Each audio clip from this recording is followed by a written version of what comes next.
ಅಯೋಧ್ಯೆಯಲ್ಲಿ ಬಾಲಕ ರಾಮನನ್ನ ದರ್ಶನ ಪಡೆಯೋದಕ್ಕೆ ಅವಕಾಶ ಕಲ್ಪಿಸಿ ಇವತ್ತು ಎರಡನೇ ದಿನ.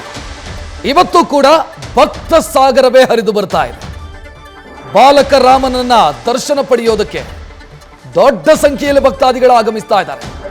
ಲಕ್ಷ ಲಕ್ಷ ಸಂಖ್ಯೆಯಲ್ಲಿ ಬರ್ತಾನೆ ಇದ್ದಾರೆ ಜನ, ಹೆಚ್ಚಾಗ್ತಾನೆ ಇದೆ ಭಕ್ತಾದಿಗಳ ಸಂಖ್ಯೆ. ಭಕ್ತರನ್ನ ನಿಯಂತ್ರಿಸೋದಕ್ಕೆ ಪೊಲೀಸರು ಹರಸಾಹಸ ಪಡ್ತಾ ಇದ್ದಾರೆ. ಅಯೋಧ್ಯೆಯಲ್ಲಿ ಸಿಕ್ಕಾಪಟ್ಟೆ ಚಳಿ ಇದೆ. ಈ ಚಳಿಯನ್ನ ಕೂಡ ಲೆಕ್ಕಿಸದೆ ರಾಮ ಭಕ್ತರು ಆಗಮಿಸ್ತಾ ಇದ್ದಾರೆ.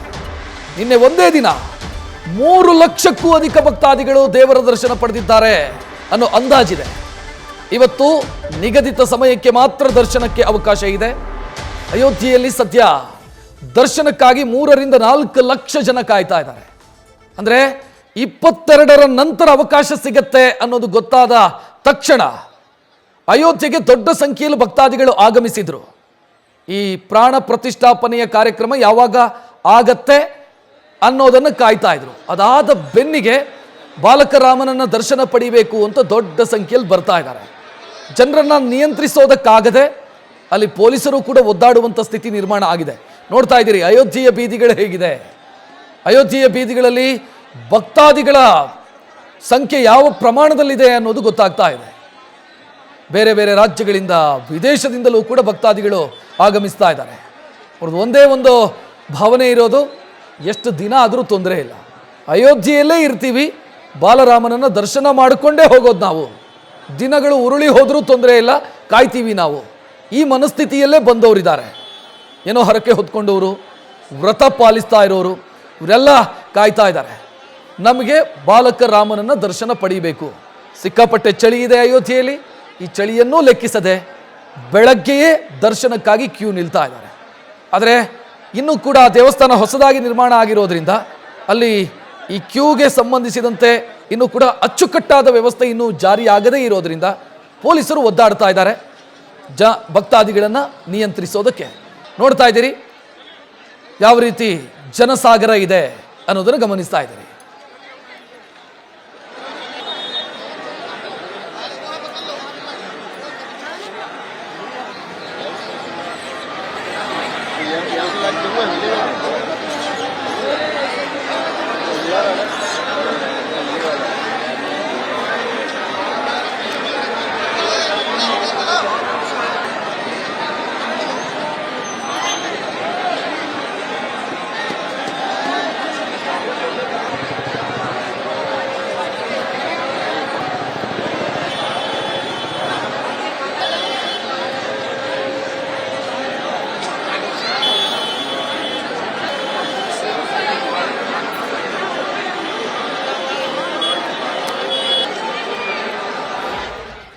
ಈ ಬಗ್ಗೆ ಹೆಚ್ಚಿನ ಡೀಟೇಲ್ ನೀಡೋದಕ್ಕೆ ನಮ್ಮ ಪ್ರತಿನಿಧಿ ಜಗದೀಶ್ ನೇರ ಸಂಪರ್ಕದಲ್ಲಿ.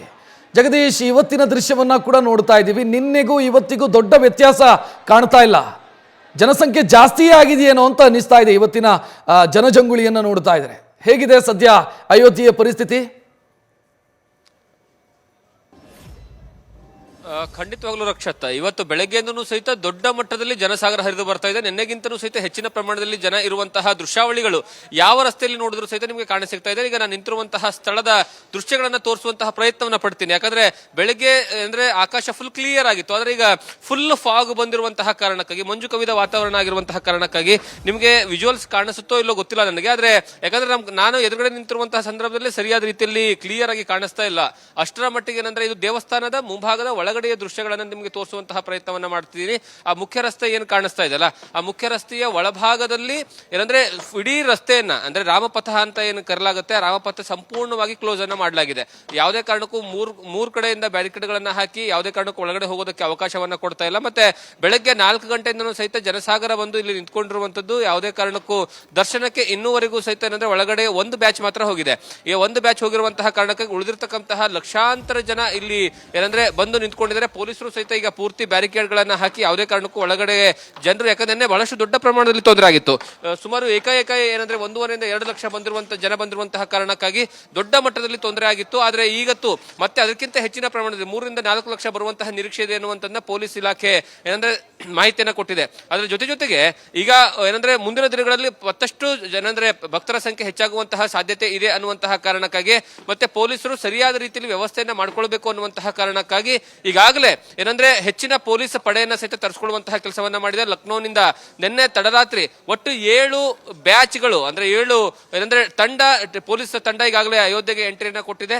ಹಾಗಾಗಿ ಭದ್ರತಾ ದೃಷ್ಟಿಯಿಂದ ಹೆಚ್ಚಿನ ವ್ಯವಸ್ಥೆಯನ್ನ ಮಾಡ್ಕೊಳ್ಳಲಾಗಿದೆ. ಯಾಕಂದ್ರೆ ಬಹಳಷ್ಟು ಜನ ನೂಕುನುಗ್ಗಲಲ್ಲಿ ಕೈಕಾಲನ್ನ ಮುರ್ಕೊಂಡಿರುವಂತಹ ಸಂದರ್ಭ ಆಯಿತು. ಬಹಳಷ್ಟು ಜನ ತಮ್ಮ ಮಕ್ಕಳನ್ನ ಕಳ್ಕೊಂಡಿರುವಂತಹ ಸಂದರ್ಭ ಕಾಣ ಸಿಗ್ತಾ ಇತ್ತು. ಅದರ ಜೊತೆಗೆ ಅಂದ್ರೆ ಪೊಲೀಸರದು ಒಬ್ಬರು ಅಂದ್ರೆ ಭದ್ರತೆ ನಿಂತಿರುವಂತಹ ಪೊಲೀಸರ ಬೆರಳೆ ಕಟ್ಟಾಗಿರುವಂತಹ ಒಂದು ನಿದರ್ಶನವೂ ಸಹಿತ ಕಣ್ಣಿಗೆ ಕಾಣಿಸ್ತಾ ಇತ್ತಲ್ಲ. ಹಾಗಾಗಿ ಅದನ್ನೆಲ್ಲವೂ ಸಹಿತ ಕಂಟ್ರೋಲ್ ಮಾಡಬೇಕು ಅಂತಂದ್ರೆ ಇವತ್ತು ಏನಂದ್ರೆ ಹೆಚ್ಚಿನ ಪ್ರಮಾಣದಲ್ಲಿ ಪೊಲೀಸರ ನಿಯೋಜನೆ ಮತ್ತೆ ಅದ್ರ ಜೊತೆಗೆ ಈ ಒಂದು ದೇವಸ್ಥಾನಕ್ಕೆ ಕನೆಕ್ಟ್ ಆಗುವಂತಹ ಯಾವೆಲ್ಲ ಸಣ್ಣ ಪುಟ್ಟ ರಸ್ತೆಗಳಿದಾವಲ್ಲ ಅಂದ್ರೆ ಗಲ್ಲಿ ರಸ್ತೆಗಳು ಅವೆಲ್ಲವನ್ನೂ ಸಹಿತ ಇವತ್ತು ಕ್ಲೋಸ್ ಮಾಡಿಬಿಟ್ಟಿದ್ದಾರೆ. ಆ ಮಾರ್ಗವಾಗೂ ಸಹಿತ ಯಾವುದೇ ಕಾರಣಕ್ಕೂ ಜನರು ಹೋಗಬಾರ್ದು ಅನ್ನುವಂತಹ ಕಾರಣಕ್ಕಾಗಿ ಮತ್ತೆ ಅದರ ಜೊತೆಗೆ ಭಕ್ತಾದಿಗಳ ಸಂಖ್ಯೆ ಕ್ಷಣಕ್ಕೂ ಸಹಿತ ಏರಿಕೆ ಆಗ್ತಿರುವಂತಹ ಕಾರಣಕ್ಕಾಗಿ ಅಯೋಧ್ಯೆಯ ಹೊರಭಾಗದಲ್ಲಿರುವಂತಹ ರಿಂಗ್ ರೋಡ್ಗಳನ್ನ ಸಹಿತ ಕ್ಲೋಸ್ ಮಾಡಿದ್ದಾರೆ. ಆದರೂ ಸಹಿತ ಜನರು ಅಂದ್ರೆ ಅದು ಕನೆಕ್ಟ್ ಆಗುವಂತಹ ಸಣ್ಣ ಪುಟ್ಟ ಕನೆಕ್ಟ್ ಆಗುವಂತಹ ರಸ್ತೆಗಳೇನಿದಾವಲ್ಲ ಅದರಿಂದ ಒಳಗಡೆ ಬರುವಂತಹ ಕೆಲಸವನ್ನ ಮಾಡ್ತಿದ್ದಾರೆ. ಮತ್ತೆ ಮುಂದಿನ 3 ದಿವಸಗಳ ಕಾಲ ಮತ್ತಷ್ಟು ಏನಂದ್ರೆ ಈ ಭಕ್ತಾದಿಗಳ ಸಂಖ್ಯೆ ಏರಿಕೆ ಆಗುವಂತಹ ಸಾಧ್ಯತೆ ಇದೆ ಅಂತ ಸಹಿತ ನಿರೀಕ್ಷೆಯನ್ನು ಮಾಡ್ಲಾಗ್ತಿರುವಂತದ್ದು. ರಕ್ಷತ್, ಧನ್ಯವಾದ ಜಗದೀಶ್. ಮಾಹಿತಿಗೆ ಗಮನಿಸ್ತಾ ಇದ್ದೀರಿ, ನಮ್ಮ ಪ್ರತಿನಿಧಿ ವಿವರಿಸ್ತಾ ಇದ್ದರು. ಸಿಕ್ಕಾಪಟ್ಟೆ ಚಳಿ ಇದೆ ಅಯೋಧ್ಯೆಯಲ್ಲಿ, ಆದರೂ ಭಕ್ತಾದಿಗಳು ಹರಿದು ಬರ್ತಾ ಇದ್ದಾರೆ. ಅವರನ್ನು ನಿಯಂತ್ರಿಸೋದಕ್ಕೆ ಒದ್ದಾಡುವಂಥ ಸ್ಥಿತಿ ಇದೆ. ಪೊಲೀಸರು ನಿನ್ನೆಗಿಂತ ಇವತ್ತೊಂದು ಸ್ವಲ್ಪ ಬೆಟರ್ ಆದಂಥ ವ್ಯವಸ್ಥೆಯನ್ನು ಮಾಡಿಕೊಂಡಿದ್ದಾರೆ. ಭಕ್ತಾದಿಗಳಿಗೆ ತಿಳಿ ಹೇಳಲಾಗ್ತಾ ಇದೆ, ಆಗಲ್ಲ, ನೀವು ಅವಸರ ಮಾಡಿದರೆ ದೇವರ ದರ್ಶನ ಪಡೆಯೋದು ಕಷ್ಟ ಇದೆ, ಅದಕ್ಕೆ ಬೇಕಾದಂಥ ವ್ಯವಸ್ಥೆ ಏನಿದೆ ಅದನ್ನು ಪಾಲಿಸಿ ಎನ್ನುವಂಥ ಸೂಚನೆಯನ್ನು ಕೂಡ ಕೊಡಲಾಗ್ತಾ ಇದೆ. ಆದರೆ ಇದು ಇವತ್ತು ನಾಳೆಗೆ ಸರಿ ಹೋಗುತ್ತೆ ಅನ್ನೋ ಗ್ಯಾರಂಟಿ ಇಲ್ಲ. ಕಾರಣ ಈ ಭಕ್ತಾದಿಗಳ ಸಂಖ್ಯೆ ಇನ್ನಷ್ಟು ಹೆಚ್ಚಾಗುತ್ತೆ. ಬಿಕಾಸ್ ಈ ರೈಲುಗಳು ಬರೋದಕ್ಕೆ ಶುರುವಾಗುತ್ತೆ. ಈಗ ವಿಶೇಷ ರೈಲುಗಳನ್ನು ರೈಲ್ವೆ ಇಲಾಖೆ ಓಡಿಸ್ತಾ ಇದೆ. ರೈಲುಗಳು ಬರೋದಕ್ಕೆ ಶುರುವಾದರೆ ಭಕ್ತಾದಿಗಳ ಸಂಖ್ಯೆ ಇನ್ನೂ ಕೂಡ ದೊಡ್ಡ ಪ್ರಮಾಣದಲ್ಲಿ ಏರಿಕೆಯಾಗುತ್ತೆ. ಸೊ ಆ ಸಂದರ್ಭದಲ್ಲಿ ಇಲ್ಲಿ ಬೇಕಾದಂಥ ವ್ಯವಸ್ಥೆಯನ್ನು ಮಾಡಿಕೊಳ್ಳಬೇಕಾಗತ್ತೆ. ನಿನ್ನೆ UP CM ಯೋಗಿ ಆದಿತ್ಯನಾಥ್ ಒಂದಿಷ್ಟು ನಿರ್ದೇಶನಗಳನ್ನು ಕೂಡ ಕೊಟ್ಟಿದ್ದರು ಮತ್ತು ಇಡೀ ವ್ಯವಸ್ಥೆಯನ್ನು ನಿಭಾಯಿಸೋದಕ್ಕೆ ಒಬ್ಬ IAS ಅಧಿಕಾರಿ, ಡೆಡಿಕೇಟೆಡ್ IAS ಅಧಿಕಾರಿಯನ್ನು ಕೂಡ ನೇಮಿಸಲಾಗಿದೆ. ಅಂದರೆ ಈ ದರ್ಶನವನ್ನೇ ನಿಭಾಯಿಸುವಂಥ ಜವಾಬ್ದಾರಿಯನ್ನು ನೀಡಿ ಒಬ್ಬ IAS ಅಧಿಕಾರಿಗೆ ಆ ಜವಾಬ್ದಾರಿಯನ್ನು ಕೊಡಲಾಗಿದೆ.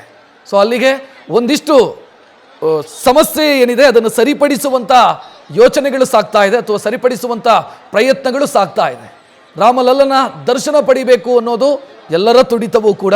ಎಲ್ಲ ದಾರಿಗಳು ಅಯೋಧ್ಯೆಯ ಕಡೆಗೆ ಅನ್ನೋ ರೀತಿಯಲ್ಲಿ ಬೇರೆ ಬೇರೆ ರಾಜ್ಯದಿಂದ ಭಕ್ತಾದಿಗಳು ಆಗಮಿಸ್ತಾನೆ ಇದ್ದಾರೆ. ಅವರನ್ನು ವೆಲ್ಕಮ್ ಮಾಡಿ ಬಾಲಕರಾಮನನ್ನು ದರ್ಶನ ಮಾಡಿಸಬೇಕು ಅಂತಾದರೆ ಅದೊಂಥರ ಅಯೋಧ್ಯೆ ತೀರ್ಥಕ್ಷೇತ್ರ ಟ್ರಸ್ಟ್ನ ಜವಾಬ್ದಾರಿಯೂ ಕೂಡ. ಯಾಕಂತಂದರೆ ದೊಡ್ಡ ಜವಾಬ್ದಾರಿ ಅವರ ಮೇಲಿದೆ, ಇಡೀ ದೇಶದ ನಿರೀಕ್ಷೆ ಅವರ ಮೇಲಿದೆ. ಅದನ್ನು ಯಾವ ರೀತಿ ನಿಭಾಯಿಸ್ತಾರೆ ಮುಂದಕ್ಕೆ ಅನ್ನೋದನ್ನು ಕಾದು ನೋಡಬೇಕು. ನ್ಯೂಸ್ ಫಸ್ಟ್, ನಿರ್ಭೀತಿಯಿಂದ ನಿಮ್ಮ ಪರವಾಗಿ.